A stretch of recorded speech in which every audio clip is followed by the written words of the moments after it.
안녕하세요. 데이업 이세훈입니다. 자, 오늘은 엔젤 로보틱스 종목에 대한 이슈와 기술적인 흐름들 같이 한번 살펴보고요. 연내 출시를 앞두고 있는 H10과 K10 웨어러블 로봇 이슈에 대해서도 한번 짚어보도록 하겠습니다. 자, 엔젤 로보틱스의 매출 현황이에요. 전체 매출은 이제 엔젤 메디 부분에서 대부분 좀 발생이 되고 있다라는 점을 참고해 보실 필요가 있고요. 엔젤 메디, 엔젤 기어, 엔젤 슈트, 엔젤 키트 뭐 이렇게 있는데 엔젤 메디 같은 경우에는 뭐 보행이나 재활을 도와주는 그런 로봇이죠. 우측에 보이시는 이 제품이 되겠고 엔젤렉스 M20이라는 주력 제품이 되겠습니다. 그래서 전체 매출의 대부분은 이 엔젤 메디 부분에서 매출이 발생하고 있는데 지금 엔젤 수트 부분에서 신제품이 올해 두 개가 출시가 될 예정이다라고 보시면 됩니다. 자, 그럼 어떤 제품이 출시가 되느냐? 바로 이 제품입니다. 엉덩이 관절 보조 웨어러블 로봇 하나 하고요.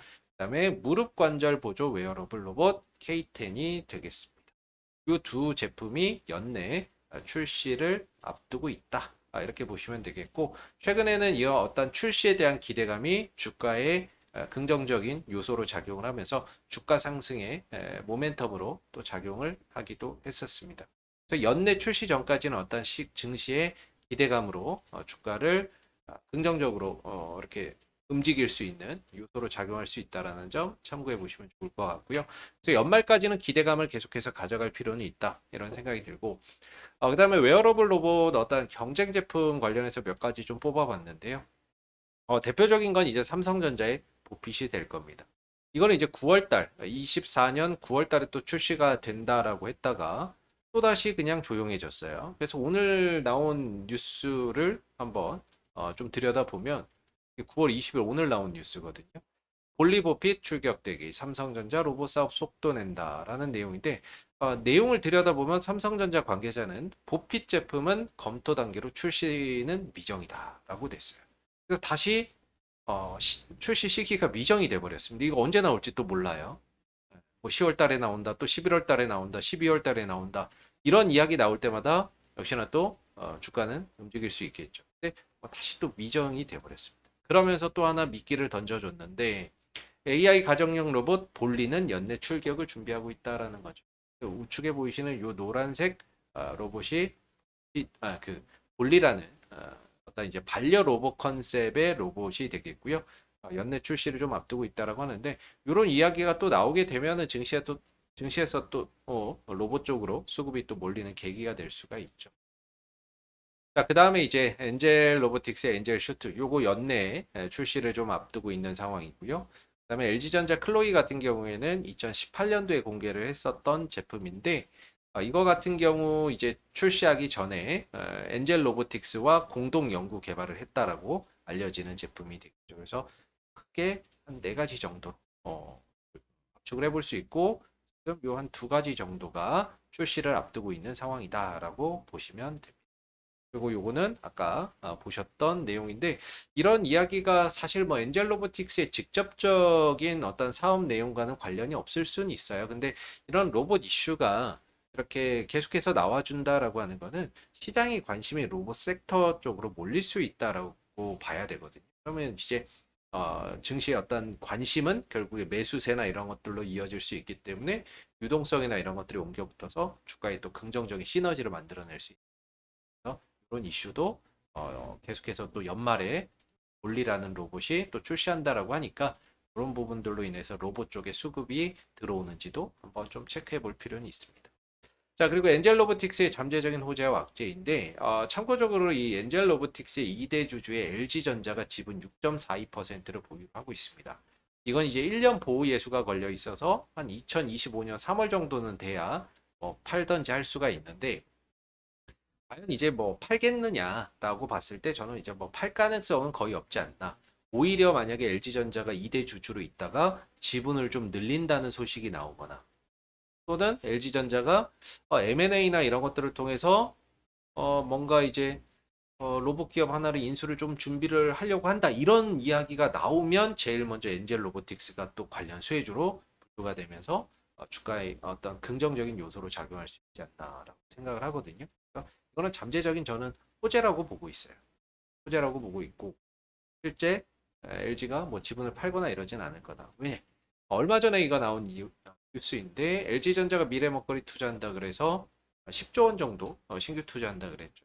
그중에 인수합병에 2조 원을 투자한다. 투자 분야는 뭐 전장부터 시작해서 다양한 부분이 있지만 로봇 분야도 투자의 대상이다라고 이렇게 이야기를 했죠. 얼마 전에 LG가 자율주행 서비스 로봇이죠. 베어 로보틱스에 800억 투자했습니다. 그래서 1대 주주로 올라서서 최대 주주로 올라서 있는 상황이고 결국에는 LG 같은 경우도 로봇 쪽에 대규모 투자나 이런 것들을 계속해서 하는 상황인 거죠. 또는 어떤 전략적 M&A를 통해서 시장 입지를 계속해서 강화해가는 그런 이제 모습인 거고요. 그래서 어떤 LG가 2대 주주로 있다라는 건 이거는 잠재적인 좀 호재로 좀 봐야 되는 부분이 아닐까. 언제든지 또 LG와 협업이 또 가능한 부분. 다만 이제 잠재적인 악재는 뭐냐면 이 스톡 옵션이 있습니다. 스톡 옵션.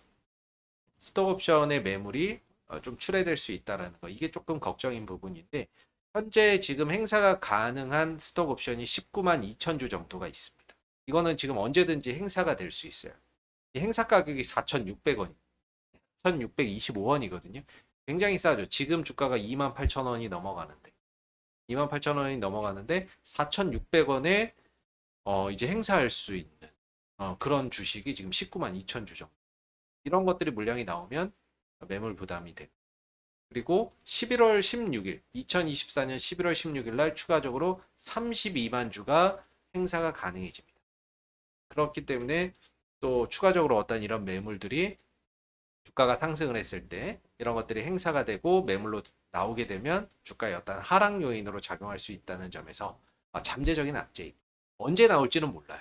근데 언제든지 나올 수 있다라는 것이 잠재적인 어떤 악재가 좀 될 수 있습니다. 이런 부분들을 좀 신경 써서 보시면 좋을 것 같고 어찌됐던 이제 엔젤 로보틱스는 올 연내에 이 H10과 K10 이 부분들을 출시를 앞두고 있기 때문에 이런 것들이 어떤 주가의 긍정적인 요소로 작용이 될 수 있다라고 생각이 들고요.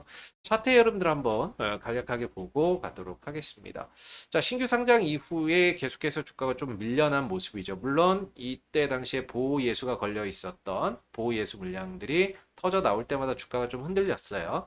그래서 1개월, 3개월 정도 이제 지나면서 웬만한 어떤 보호 예수 물량들은 나오지 않았나 싶고 차후에 뭐 1년 넘어가면서 또 보호 예수 물량이 풀리는 것들이 있는데 그건 아직 시간이 남아 있으니까 현재로서 웬만한 보호 예수 물량은 좀 나오지 않았나 싶습니다.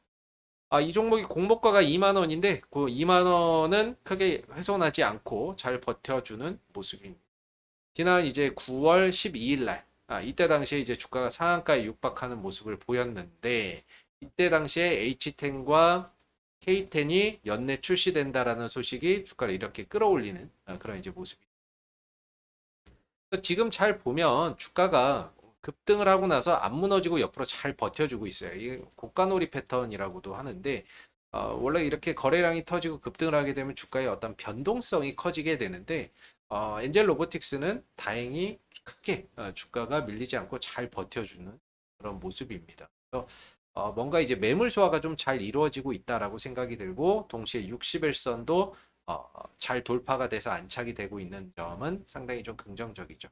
엔젤 로보틱스는 이제 떨어지면서 이런 계단식 하락을 보였기 때문에 올라갈 때마다 이런 매물 부담감을 크게 받을 수가 있습니다. 일단 25,000원 정도가 5,000원, 6,000원짜리가 매물 부담을 받을 수 있었는데 이거를 그냥 뚫고 넘어가 버린 거죠. 뚫고 넘어가서 지금은 안착을 해버린 상황. 자, 그러면 이제 여기서 한 번 더 치고 가면은 어디서 저항을 받을 수 있느냐라고 보면 아마 이 정도가 될 겁니다. 33,000원 부분. 왜냐하면 이전에 내려올 때 지지를 받았고 그리고 주가나 이런 부분들이 또 올라갈 때 또 저항을 받았던 뭔가 매수와 매도가 많이 이루어졌던 구간 이 자리가 되거든요. 그래서 이제 주가가 올라가게 되면 한 33,000원 정도에서는 이제 다음 저항을 받을 가능성이 굉장히 높죠. 그래서 현재 추가적인 상승을 보인다면 33,000원대에서는 좀 저항을 받을 수 있고요. 현재로서는 아래로는 한 26,000원에서 25,000원 정도가 강한 어떤 지지 라인으로 좀 작용을 하고 있는 모습입니다. 연내 어떤 신제품 출시나 이런 이슈가 추가적으로 한 번 정도 더 부각이 된다면 다시 한 번 더 주가가 상방 의 흐름들을 좀 나타내는 그런 모습들을 좀 기대해 볼 수 있지 않나. 이렇게 생각이 들고요. 자, 오늘 엔젤 로보틱스의 어떤 주가의 흐름들, 그 다음에 엔젤 로보틱스의 하반기 좀 기대해 볼 만한 어떤 이슈들 전반적으로 좀 살펴봤고요. 오늘 영상은 여기까지입니다. 감사합니다.